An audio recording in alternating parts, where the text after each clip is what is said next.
Hallo, guten Tag. Hallo, wir möchten dir ein paar praktische Tipps geben, wie du dich am schnellsten in Deutschland einleben kannst. In Deutschland gibt es kulturelle Besonderheiten. Die muss man einfach kennen, wenn man sich hier zurechtfinden möchte. Vieles war für mich am Anfang fremd und zum Teil auch neu. Wir haben daher mal eine Liste zusammengestellt. Vielleicht hilft euch das ja.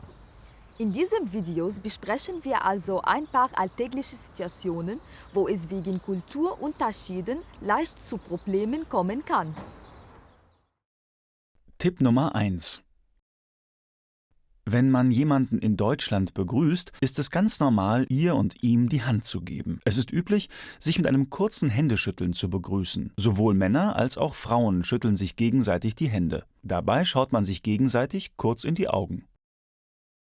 Tipp Nummer 2. Trifft man sich mit Freunden in Deutschland, begrüßt man sich häufig mit einer Umarmung. In manchen Regionen auch mit einem Kuss auf die Wange. Dies ist eine Geste der Freundschaft. Tipp Nummer 3. Pünktlichkeit ist wichtig in Deutschland. Jemand anderen warten zu lassen, gilt als unhöflich. Wenn man zu spät zu einem Termin oder Treffen kommt, kann die Verspätung als Mangel an Respekt angesehen werden. Sollte man sich verspäten, empfiehlt es sich, die andere Person anzurufen und über die Verspätung zu informieren. Dies gilt im Arbeitsumfeld, aber auch im Freundeskreis. Tipp Nummer 4. Wenn du mit den öffentlichen Verkehrsmitteln fahren möchtest, musst du eine Fahrkarte nicht nur kaufen, sondern eventuell auch entwerten. Die Fahrkarten und die Art des Abstempelns variieren von Region zu Region und von Stadt zu Stadt. Übrigens werden Fahrkartenkontrollen regelmäßig durchgeführt und Schwarzfahren ist nicht nur peinlich, sondern auch teuer. Tipp Nummer 5. Wenn du in öffentliche Verkehrsmittel einsteigst, solltest du warten, bis die anderen Fahrgäste ausgestiegen sind.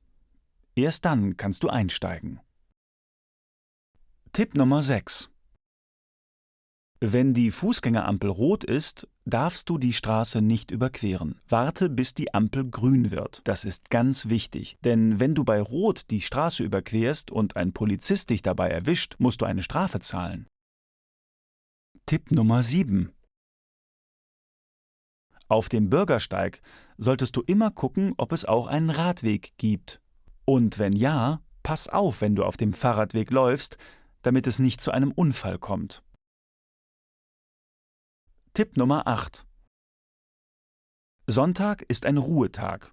An diesem Tag sind die meisten Läden geschlossen und nur wenige Leute arbeiten. Tipp Nummer 9.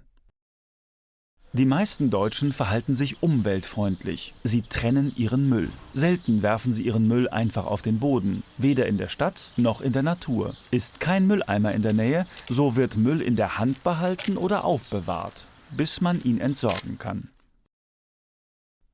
Tipp Nummer 10.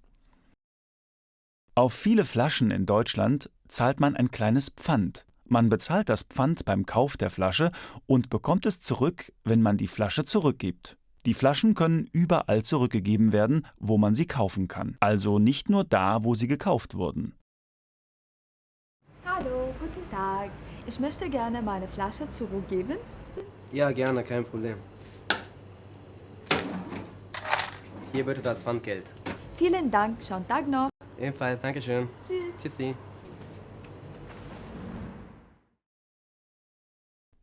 Tipp Nummer 11.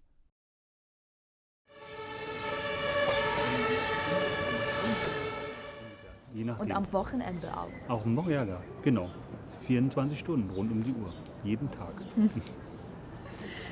Solltet ihr in Not sein, weil ihr zum Beispiel bestohlen werdet, könnt ihr die Polizei unter der Rufnummer 110 anrufen. In Fällen von Feuer- oder medizinischen Notfällen könnt ihr die Feuerwehr oder den Rettungsdienst unter der Rufnummer 112 anrufen. Diese sollte nur in Notfällen benutzt werden. Tipp Nummer 12.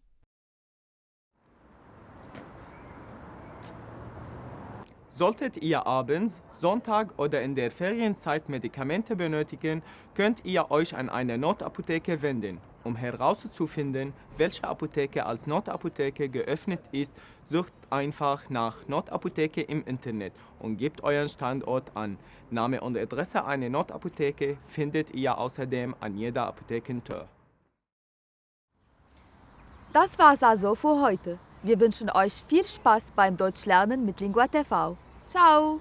Auf Wiedersehen, mach's gut, tschüss!